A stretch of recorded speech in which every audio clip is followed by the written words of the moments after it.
지난주 솔로몬의 우상 숭배 때문에 나라가 분열이 된 것에 대해서 살펴봤잖아요.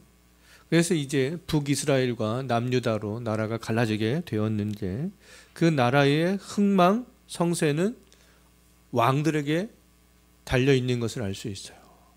왕들이 하나님의 말씀에 순종하느냐 불순종하느냐 그 여부에 따라서 그 나라들이 이제 흥망성쇠하는 것들을 볼 수가 있는데요. 정말 북이스라엘은 과연 어떠했는가? 오늘 제목을 통해서도 알 수 있듯이 북이스라엘은 불의 때문에 나라가 점점 쇠락해가는 것들을 볼 수가 있고 하나님에게서 멀어지는 것들을 볼 수가 있겠습니다. 그래서 북이스라엘은 하나님 앞에서 그 왕들이 굉장히 불의한 것에 대해서 알 수가 있어요. 그 왕들이 불의했는데 북이스라엘의 초대 왕이 누구였습니까? 여로보암이었잖아요. 그 여로보암부터 북이스라엘이 마지막 왕이 호세아 왕이 되겠는데요. 이 호세아 왕 때 북이스라엘이 아수르에게 멸망하게 되는데 여로보암 때부터 이 호세아 왕 때까지 모든 왕들이 다 하나님 앞에 불의한 것을 볼 수 있습니다. 이 19명이 왕들이 일어나게 되는데요. 이 19명의 왕들이 다 하나님께 불의합니다. 여로보암부터 호세아 왕까지 북이스라엘이 한 209년 정도 그렇게 존속이 되어지는데요. 209년 동안 왕들이 통치할 때 하나님 앞에서 다 악했던 것들을 볼 수가 있어요. 그래서 이 북이스라엘은 9개 왕조가 들어서는 것을 볼 수 있습니다. 9개 왕조가 바뀌면서 19명의 왕들이 통치를 하는데 그 19명의 왕들이 모든 9개 왕조가 다 하나님 앞에서 악했는데요. 특별히 우리가 그 4명의 왕을 좀 기억을 해야 될 필요가 있습니다. 첫 번째는 여로보암인데 이 여로보암은 북이스라엘의 초대 왕이잖아요. 예루살렘 예배가 하나님께서 명하셨던 예배인데요. 이 여로보암은 북이스라엘에 살고 있던 모든 이스라엘 백성들을 하나님 중심적인 바른 예배에서 이탈하게 만든 장본인이잖아요. 그래서 예루살렘에서 예배하지 못하고 임의적으로 베델과 단에 하나님께 예배하도록 여로보암이 임의적으로 만들었습니다. 근데 베델과 단에서 하나님께 제사를 지내는 것은 합당한 예배 방식이 아니었던 것이죠. 그래서 여로보암이 이제 하나님에게서 떠난 예배를 열어놓은 그런 시발점의 역할들을 하게 되는 것을 볼 수가 있어요. 그 다음에는 이제 오므리 왕인데요. 이 오므리 왕은 이스라엘의 수도를 사마리아로 그렇게 정한 왕이 되겠습니다. 그래서 이 사마리아에서 이제 조금 이게 강력한 나라들을 만들어 나가는 것을 볼 수가 있는데요. 북이스라엘의 수도가 처음부터 사마리아가 아니었어요. 4번째 만에 이제 사마리아로 그렇게 수도가 정해진 것을 볼 수 있는데 첫 번째는 세겜이었고 두 번째는 마하나임이었고 세 번째는 디르사였고 네 번째가 사마리아였던 것이죠. 자, 그 다음에 우리가 또 기억해야 될 이름이 아합 왕입니다. 이스라엘에서 가장 악했던 왕 중에 한 명인데 이 아합 왕은요 바알 신앙을 이스라엘의 공식 종교로 채택하기도 했습니다. 그 정도로 악했던 왕이라고 볼 수가 있겠습니다. 또 우리가 기억해야 될 왕의 이름은 예후인데요. 예후. 이 예후는 아합에게 속한 그런 사람과 또 바알을 섬기는 자들을 제거합니다. 이 아합은 오므리 왕조에 속한 왕이 되는데요. 이 예후가 이제 아합 그 자식들을 다 죽임으로써 오므리 왕조를 끝내게 됩니다. 근데 뭐 이렇게 겉모습으로는 좀 선한 일을 했던 것처럼 보이지만 실상은 어떻게 평가를 하고 있냐면 여로보암의 죄에서 떠나지 않았다. 그렇게 평가하고 있습니다. 율법을 지키지 않았다. 이렇게 말하고 있어요. 이 예후도 굉장히 악했던 왕이라고 볼 수가 있겠습니다. 자, 이렇게 북이스라엘의 19명의 왕들이 다 악했습니다. 다 악하니까 그곳에 살아가고 있던 이스라엘 백성들도 선한 행동을 할 수가 있겠어요? 그럴 수 없는 것이죠. 예? 다 왕들이 통치하는 대로 백성들은 따라가기 마련인데요. 그 당시에 북이스라엘에 살아갔던 그 이스라엘의 모든 지파들이, 그 백성들이 다 왕들처럼 불의한 행동을 하는 것들을 볼 수가 있겠습니다. 그래서 어떻게 평가를 하고 있냐 하면 열왕기하 17장 21절에서부터 22절까지요. 백성들도 여로보암이 행한 모든 죄를 다 따라 행했다. 이렇게 평가를 하고 있는 것들을 볼 수가 있습니다. 그래서 이 북이스라엘은 왕들도 악하고 백성들도 다 악한 길로 가고 그랬던 것이죠. 그럼에도 불구하고 하나님께서는 그 북이스라엘도 하나님의 언약의 백성이었잖아요. 그래서 그들을 하나님께서는 긍휼히 여기시고 또 사랑하시는 것을 볼 수 있는데, 사랑하셔서 하나님께서 그 땅에 누구를 보내냐 하면 선지자들을 보내는 것을 볼 수 있습니다. 그래서 그곳에서 가서 하나님의 심판을 선지자들이 가서 얘기를 하죠. 대표적으로 우리가 총 5명인데 그 5명이 활동했던 그 선지자, 어떤 선지자들이 활동을 했냐면요. 첫 번째로 열왕기상 13장 1절 말씀을 보게 되면 하나님의 사람이다라고 그렇게 말씀을 하고 있습니다. 하나님의 사람이 여로보암에게 가서 예언을 하는 것을 볼 수가 있는데요. 여로보암에게 어떻게 예언을 하냐면, 여로보암이 만든 우상의 제단이 요시야 왕에 의해서 다 불살라지고 회파될 것이다. 그 여로보암의 그 악행에 대해서, 악을 쌓았지만 그 모든 것들이 다 요시야 때 무너지게 될 것에 대해서 예언하는 것들을 볼 수가 있습니다. 근데 이 요시야 왕은 남유다의 왕이잖아요. 여로보암 이후에 약 300년 후에 남유다에서 왕으로 등극하는 왕이 되겠습니다. 그럼에도 불구하고 하나님의 사람이라고 불리어진 이 사람이 300년 후에 있을 그 일들을 예언을 하게 되는 것을 볼 수가 있어요. 그러니까 여로보암 했던 일들은 결국에는 아무런 소용없는 것들이다. 무너지고 말 것들이다 라는 것들을 이 예언을 통하여서 가르치고 있는 것이죠. 그래서 그거에 대한 하나님께서 또 징조를 보여주시는데, 열왕기상 13장 3절부터 10절까지 말씀을 보게 되면 그거에 대한 징조로 여로보암의 손이 말랐다가 다시 회복이 되어지는, 반드시 그렇게 된다. 이것을 징조로 하나님께서 보여주는 것을 볼 수가 있겠습니다. 자, 두 번째로 하나님께서 보내신 선지자는 아히야가 되겠습니다. 이 아히야도 이 여로보암에게 가서 하나님의 말씀을 증거를 하게, 그 여로보암이 하나님에 의해서 세워진 왕이잖아요. 하나님께서 세우신 왕입니다. 하나님께서 주권적으로 여로보암에게 왕의 자리를 주셨어요. 그럼에도 불구하고 이 여로보암이 다윗처럼 하나님께 순종하지 않고 악행을 함으로 말미암아 하나님께서 뭐라고 말씀하고 있냐면 심판을 받을 것이다. 그것에 대해서 예언을 하고 있는 것을 볼 수가 있습니다. 자, 예언을 하면서 열왕기상 14장 말씀을 보게 되면 이제 세 가지를 말씀을 했는데요. 아히야 선지자가 여로보암에게 너의 아들이 죽을 것이다.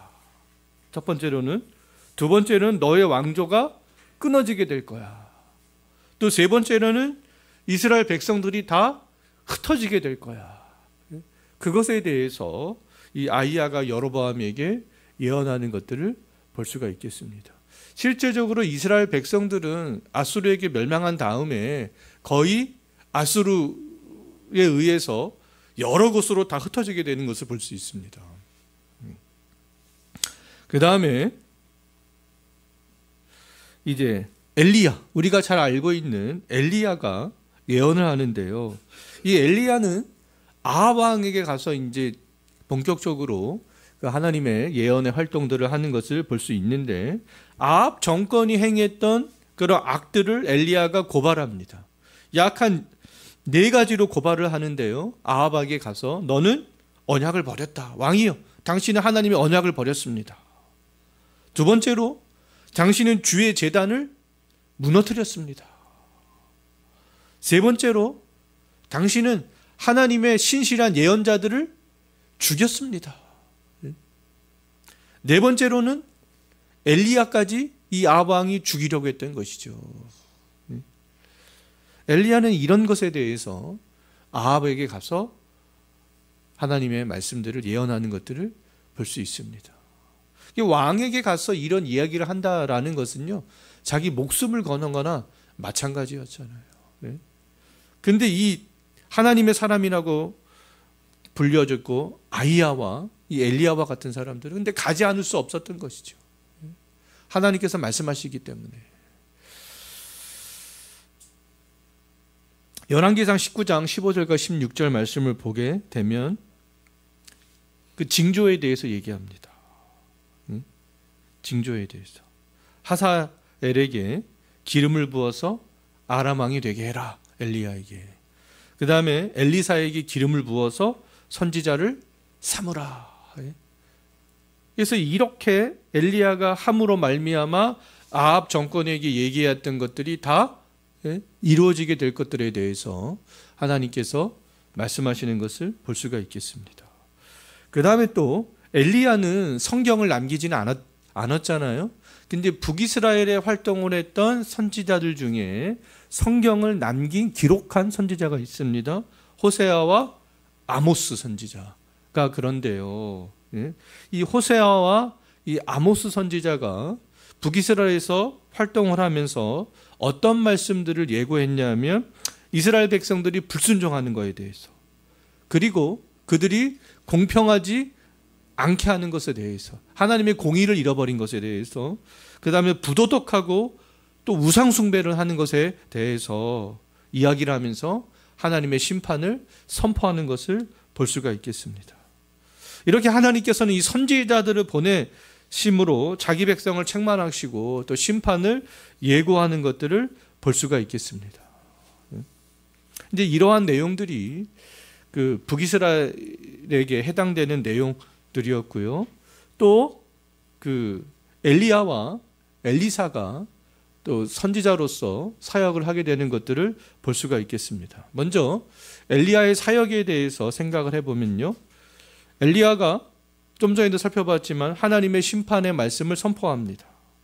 바알 숭배한 것에 대해서, 또 아합 왕이 악하게 한 것에 대해서, 또 이스라엘 백성들이 악하게 한 것에 대해서 엘리야가 심판을 선포하는 그런 사역들을 하는 것을 볼 수가 있겠고요.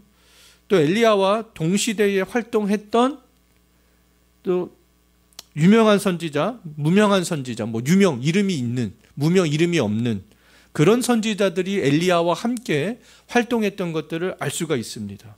그 당시에 열왕기상 18장 4절을 보게 되면 오바댜가 활동을 했었고요.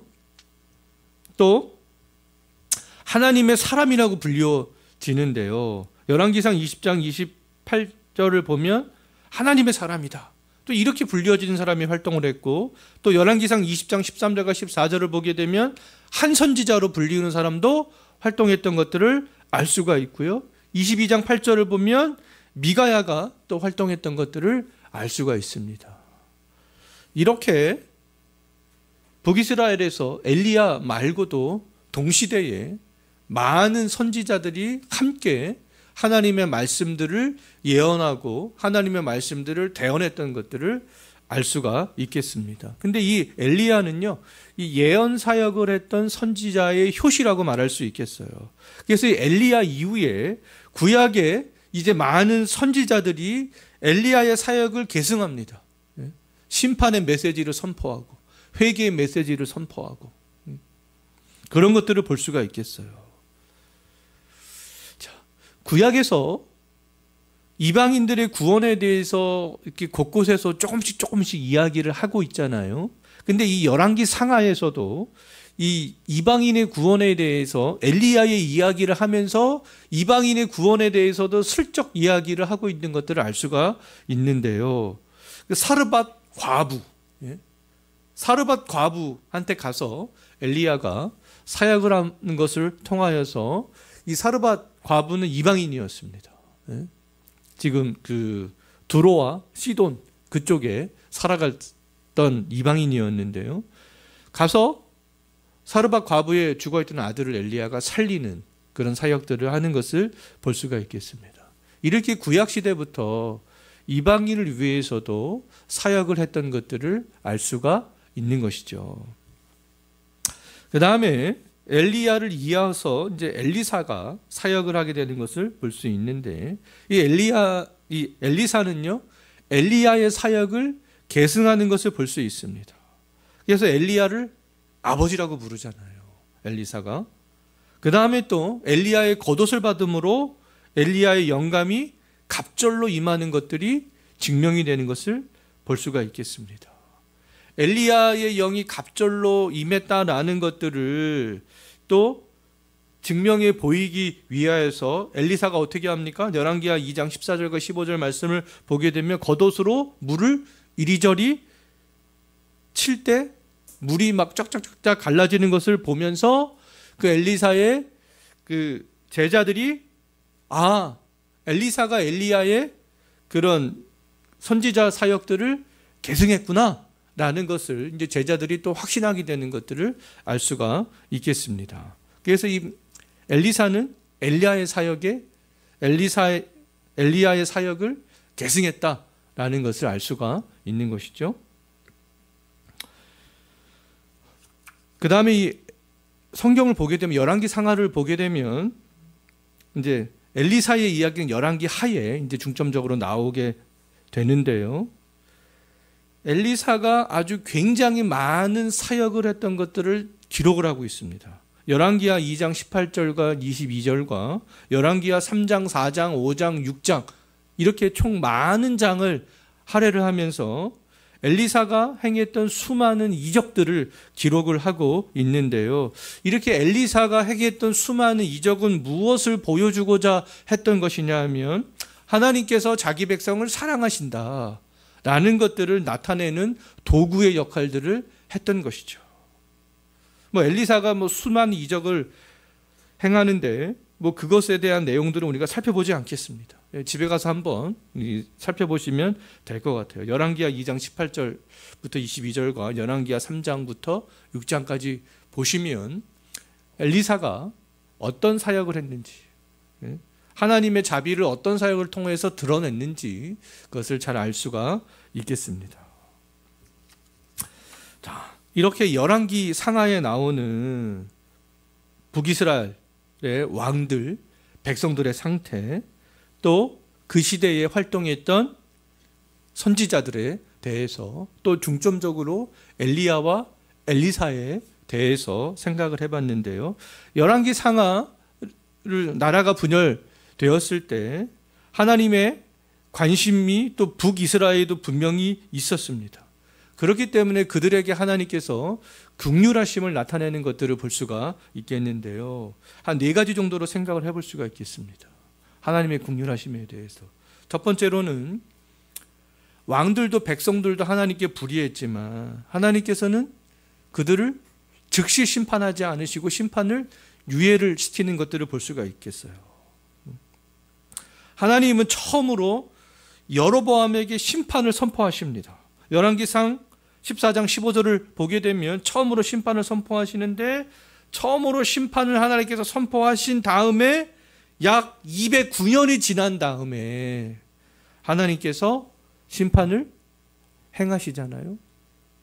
호세아 왕 때 209년 동안 하나님께서 심판을 유예하시는 것을 볼 수 있겠습니다. 그 다음에 그들이 하나님 앞에서 악행을 했음에도 불구하고 경제적 번영들을 이루는 것을 볼 수 있습니다. 특히 여로보암 2세 때는요, 부국 강병을 이루었습니다. 그들이 악행에도 불구하고 하나님께서 이렇게 경제적 번영을 주신 것은 하나님께서 그들을 사랑하시고 인내하시고 배려하신 결과라는 것이죠. 그들이 잘났기 때문에 경제적 번영을 준 것이 결단코 아니다라는 겁니다. 그들이 일시적으로 이렇게 경제적 번영을 이루었지만 하나님의 심판은 결정이 되어져 있었다라는 겁니다. 그 다음에 하나님이 또 긍휼하심을 알 수 있는 것은 뭐냐면 하나님께서 이름 있는 선지자, 이름을 알 수 있는 선지자, 또 이름을 알지 못하는 많은 선지자들을 그들에게 보냈다라는 거죠. 그래서 그 선지자들을 통하여서 하나님께서는 많은 능력들을 베푸셔서 자기 백성을 먹이고 고치고 그들의 필요를 채우고 죽은 자를 살리시는 은혜까지, 심지어 이방인에까지라도 하나님께서 그렇게 하시는 것을 알 수가 있겠습니다. 그래서 선지자들을 보내셔서 하나님께서 이렇게 긍휼의 은혜를 베푸셨던 것이죠. 사사시대에 마치 하나님께서 사사들을 보내서 긍휼의 은혜를 베푸셨던 것처럼. 그 다음에 하나님의 긍휼을 또 알 수 있는 것은 하나님께서 남은 자들을 남겨놓으셨다라는 겁니다. 다 멸망시키지 않으시고 하나님께서는 그 중에서도 경건한 자들, 신실한 자들을 하나님께서 남겨놓으신 것들을 알 수가 있는데요. 우리가 그 두 가지로 좀 생각을 해볼 수 있겠습니다. 남유다의 히스기야 왕이 대대적으로 유월절 행사를 하거든요. 그때 히스기야가 북이스라엘로 사람을 보내서 경건한 사람들을 동참시킵니다. 우리 같이 유월절 행사를 하자. 그때 북이스라엘에도 몇몇 경건한 사람들이 있었다라는 것을 알 수가 있는 것이죠. 대다수의 백성들은 불의했지만 그럼에도 불구하고 유월절 행사에 하나님의 그 출애굽 은혜를 기념하게 하는, 기억하게 하는 그 행사에 참여할 수 있는 경건한 사람들이 여전히 그곳에는 남아 있었다라는 겁니다. 자, 두 번째는 북이스라엘이 아수르에게 멸망하고 이제 남유다까지 바벨론에게 멸망을 하잖아요. 그래서 바벨론 포로 생활을 70년 동안 살다가 다시 이제 남유다로 귀환을 하는데, 그래서 그 남유다를 중심으로 해서 예루살렘을 중심으로 해서 다시 재건을 하잖아요. 그때 누가 동참을 하냐 하면 대다수는 다 남유다 사람들이었지만 북이스라엘의 남은 자들이 함께 동참해 나가는 것들을 볼 수가 있겠습니다. 그래서 이런 것들을 볼 때 하나님께서 북이스라엘이 불의를 했음에도 불구하고 여전히 긍휼의 은혜를 베푸시는 것들을 알 수가 있는 것이죠.